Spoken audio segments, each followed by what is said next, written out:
ప్రభువైన యేసుక్రీస్తు నామానికి మహిమ కలుగును గాక. యేసుక్రీస్తు నామములో మీ అందరికి వందనాలు. దేవుడు మిమ్మల్ని అందరినీ దీవించి బలపరచును గాక. పరిశుద్ధ గ్రంథం బైబిల్ దేవుని యొక్క వాక్యభాగాన్ని చదువుకుందాం. దేవుని బిడ్డలారా, చూడండి, కీర్తనల గ్రంథము 85వ అధ్యాయము 9వ వచనము.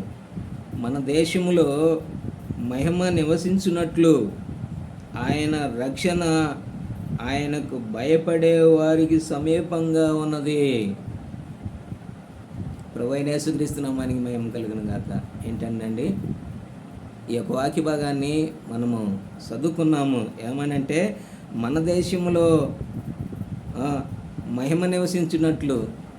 మన దేశంలో ఏమి నివసించాలి? మహిమ. నిజమేనా? మన దేశంలో ఎప్పుడైతే మహిమ నివసిస్తుందో ఆయన రక్షణ కూడా ఆయనకు భయపడే వారికి సమీపంగా ఉన్నదని వాక్యం రాయబడుతుంది. చూసినారా దేవుడి బిడ్డలారా? మన దేశంలో మహిమ నివసించాలా. మహిమ కలిగిన దేవుడు, కృప కలిగిన దేవుడు, జాలి కలిగిన దేవుడు, దయ కలిగిన దేవుడు అమ్మ మన దేవుడు. దేవుడి బిడ్డలారా, సహోదరుడా, సహోదరి, నిజంగా ఆయనకు భయపడే వారికి ఆయన రక్షణ సమీపంగా ఉన్నదంట. దేవుడు ఉన్నాడు అని గనక నమ్మితే, ఆయనకు నువ్వు కనుక భయపడితే, ఆ మహిమ కలిగిన రాజ్యంలో ఆయన ఉంచడానికి ఇష్టపడుతూ ఉన్నాడు. మన దేశంలో మహిమ నివసించినట్లు ఆయన రక్షణ ఆయనకు భయపడే వారికి సమీపంగా ఉన్నది. ఆయన రక్షణ ఆయనకు భయపడే వారికి సమీపంగా ఉన్నదని వాక్యం రాయబడుతూ ఉన్నది. రక్షణ కావాలా దేవుడి బిడ్డలారా? పాపంలో నుండి, శాపంలో నుంచి విడిపించటానికి ప్రభు అయిన యేసుక్రీస్తు వారు ఒక్కడే సమర్థుడై ఉన్నాడు. ఆయన రక్షించటానికే సెలవు వేపించుకున్నాడు. నీ పాపాలు, నా పాపాలు, మనందరి పాపాలకు క్షమించటానికి. ఎందుకంటే వాటికి క్రయధనం చెల్లించటానికి. ఇప్పుడు నిన్ను నన్ను రక్షించాలి అంటే వెండితో, బంగారంతో, లోకములో ఉండే ధనముతో రక్షణ రాదు. మరి రక్షణ ఎట్టొస్తుందయ్యా అంటే, ప్రభు అయిన యేసుక్రీస్తు వారి యొక్క పవిత్రమైన రక్తాన్ని చిందించినాడు. ప్రతి ఒక్క రక్తపు బొట్టు ప్రతి ఒక్క పాపిని రక్షించటానికి ఆయన సిలువలో తన యొక్క రక్తాన్ని కార్చినాడు దేవుడి బిడ్డలారా. అందుకనే ఆయన యొక్క రక్తము అమూల్యమైనది, విలువైనది. కాబట్టి యేసుక్రీస్తు రక్తంలో ప్రతి పాపము కడగబడును అని వాక్యం రాయబడుతూ ఉన్నది. ఇప్పుడు పాపులు చేసే పని ఏమీ పెద్ద పని. 6 నెలలు 5 నెలలు భయంకరంగా ఎంట్రుకలు పెంచుకొని తీసుకుపోయి ఆ దేవుడిని ఎంట్రుకలు అడగల, దేవుడిని యొక్క అందసందములు అడగల, దేవుడిని ధనాన్ని అడగల. మరి ఏం అడిగినాడయ్యా అంటే, నీ యొక్క హృదయమే మోసకరమైనది.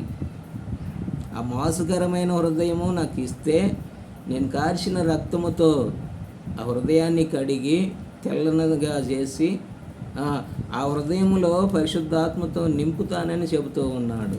మనుషుడైతే 6 నెలలు ఈపి పేలుతో పెంచుకున్న ఎంట్రుకలు తీసుకెళ్ళి మతాచారంగాను, సిద్ధాంతంగాను, హృదయం అయితే ఇయ్యడు కానీ తల మీద ఎంట్రుకలు ఇస్తాడు. దేవుడు ఎంట్రుకలు ఏం చేసుకుంటాడండి? ఆ దేవత ఏం చేసుకుంటుందా? మరియమ్మ చెడిపోయిన నీ హృదయాన్ని ఆయన ఏమని అడుగుతూ ఉంటే, మరి నువ్వేమిస్తున్నావు? హృదయానికి బదులుగా ఏదో నువ్వు కల్పించుకున్న పద్ధతి ప్రకారము ఆయన దగ్గర చేస్తే అది కుదిరే పని కాదు. మన యొక్క దేశంలో మహిమ నివసించాలి. ప్రభు అయిన యేసుక్రీస్తు వారు ఆయన మహిమతో, ఆయన మహిమ నివసిస్తూ ఉన్నది.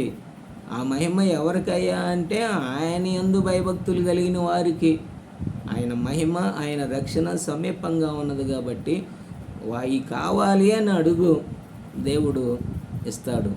కనుక నా జీవితంలో దేవుని యందు భయభక్తులు కలిగి ఉండు. రక్షణ కావాలని అడుగు, పాపాలు ఒప్పుకో. అప్పుడు దేవుడు నిన్ను పరిశుద్ధపరిచి, పవిత్రపరిచి నిత్యత్వం, నిత్య జీవంలో ఉంచడానికి సిద్ధపరుస్తాడు. దేవుడు వాక్యాన్ని దీవించి బలపరచును గాక.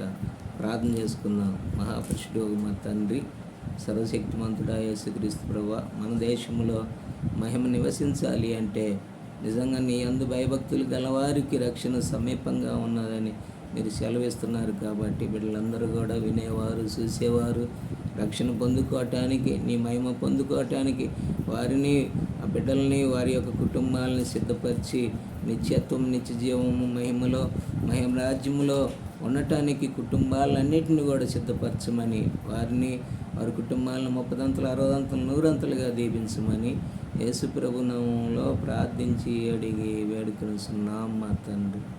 ఆమేన్. దేవుడి బిడ్డలారా, ఈ వీడియోని కూడా లైక్ చేయండి, షేర్ చేయండి. ఈ పరిచర్య కొరకై మీరు కూడా ప్రార్థన చేయండి. ఆమేన్.